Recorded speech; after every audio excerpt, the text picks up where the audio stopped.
How many times have you forced a smile and said, yes, even when every part of you wanted to say no? Maybe it was a gathering you didn't feel like going to. Maybe it was extra work that drained your energy. Or maybe it was helping someone when you had nothing left to give. And afterward, how did you feel? Tired? Upset? Maybe even frustrated with yourself for agreeing in the first place? Yet still, you couldn't say that simple word. That small word that could have protected your peace. Why does no feel so heavy, so impossible at times? Is it fear of disappointing others? Is it guilt? Or is it because we confuse saying no with being unkind? But here's a thought. What if saying no is not rejection at all? What if it's actually an act of honesty, of respect, for yourself and for others? What if learning to say no could save your time, your energy, and even your sense of freedom? In this journey, we're going to explore the quiet but powerful truth behind the word no. A truth that might just change the way you live. And before we begin, if these reflections speak to you, make sure to subscribe to Mind in the Mirror and give this video a like. Together, let's keep uncovering the thoughts we often hide from ourselves. Part 1. Why saying no feels so difficult. Saying no seems so simple. It's just one short word. But for many of us, that word carries a heavy weight. Behind it lives fear. Fear of letting someone down. Fear of being judged as selfish. Fear of missing out on chances. Fear of losing love, respect, or acceptance. Most of this fear doesn't appear out of nowhere. It often starts when we're young. Maybe we were told to always listen, to always obey, to always be polite. Maybe we were praised when we said yes and scolded when we said no. We quickly learned that saying yes made people smile, and saying no brought guilt, shame, or even punishment. So we grew up carrying that lesson. As adults, we kept saying yes to friends, to bosses, to family, and even to strangers. We gave away our time and energy, hoping to please everyone. But in doing so, we quietly ignored ourselves. The only person we kept saying no to was us. Every yes we didn't truly mean chipped away at our peace. Slowly we lost parts of our joy, our freedom, and even our sense of self. All because one small word felt too hard to say. Part 2. The hidden cost of always saying yes. When we say yes to everything, we are really saying no to what matters most. Our rest, our peace, our values, and our own dreams. It may not feel that way at first, but every time you agree to something you don't truly want, you give away a piece of your time. And time is something we can never get back. That same time could have been spent on what's meaningful to you, on growing, creating, or simply resting. Always saying yes might seem harmless, but it comes with hidden struggles. You start to feel burned out because you're stretched too thin, trying to please everyone. You may even begin to feel resentment, sometimes toward the very people you care about, because deep down, you didn't want to agree in the first place. Slowly, you lose touch with yourself. You forget what you actually want, because your focus is always on others. Anxiety grows too, because each false yes feels like a small lie. And here's the truth. Saying yes when you really mean no is not kindness. It's dishonesty, not just toward others, but toward yourself. Over time, people can sense it. They can feel when your eyes aren't real. And when that happens, trust begins to fade. Learning to say no is not about being selfish. It's about being honest. A true yes only has meaning when it comes from a place of choice, not fear. Would you like me to expand this into a reflective 300-word version as well? Part 3. What saying no really means. Saying no is often misunderstood. Many people believe it's rude, selfish, or even uncaring. But the truth is, saying no is not about rejecting others. It's about respecting yourself.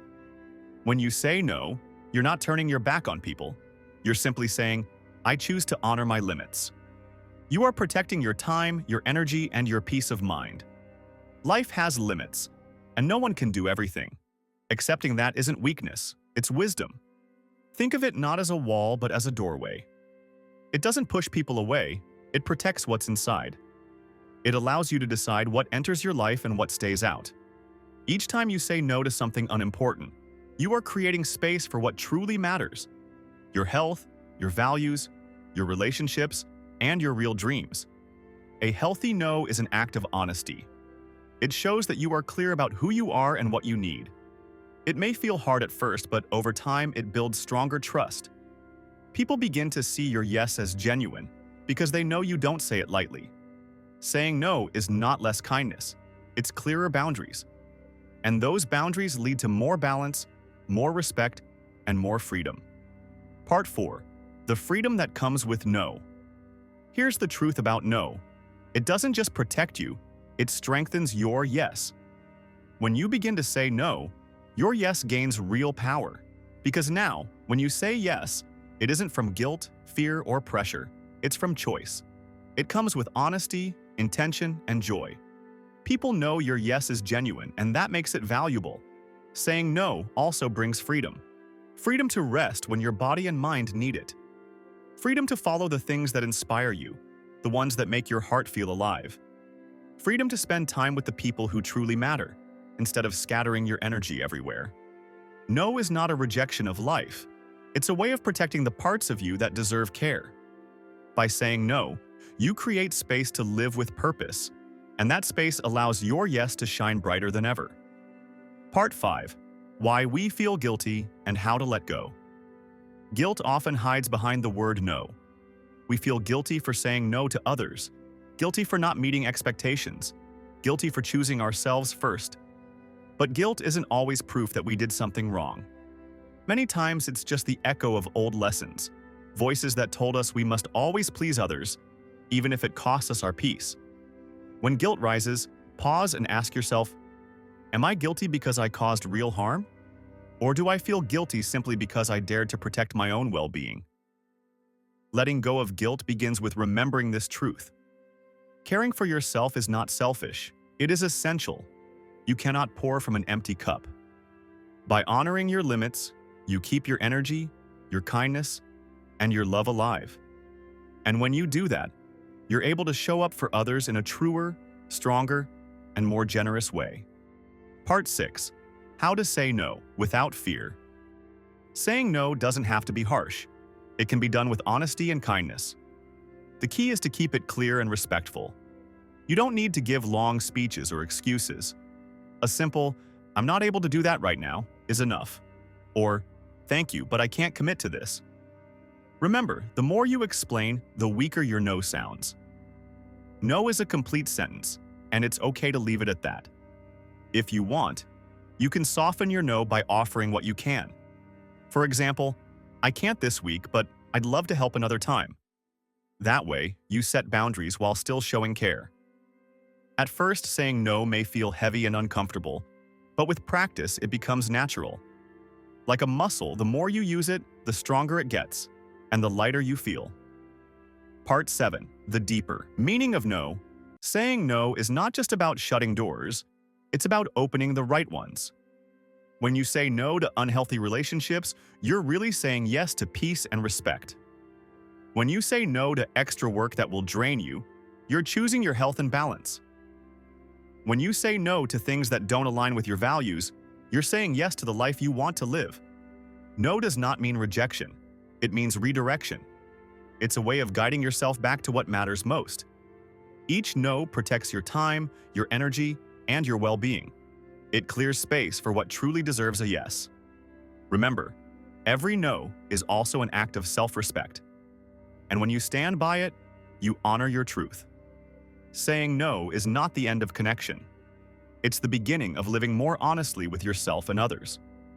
Part 8. A mirror for you. Think about your own life for a moment. How many times have you said yes when deep down you wanted to say no? Maybe you agreed to help when you were already tired. Maybe you stayed quiet when you wanted to walk away. Each yes might have cost you something: your sleep, your energy, your peace of mind. Now imagine if you allowed yourself to say no, even just once. What would that change? Maybe you'd finally have the time to rest, the space to breathe, or the freedom to focus on what truly matters.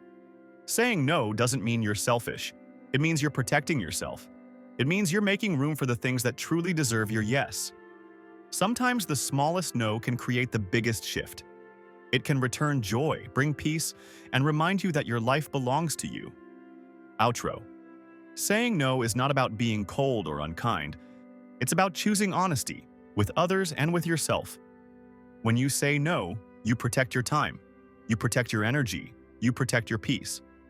So the next time you feel that pull to say yes, even when your heart is quietly saying no, pause for a moment. Ask yourself, what do I really need right now? Is this choice helping me, or is it hurting me? Remember, your peace is worth more than pleasing everyone. Thank you for sharing this reflection with me today. If this spoke to you, I'd love for you to join this journey by subscribing to Mind in the Mirror. And if this message gave you something to think about, a simple like helps more people find it too. Here, we look at the world not just outside, but inside. And sometimes, the bravest thing we can do is whisper a gentle, honest no.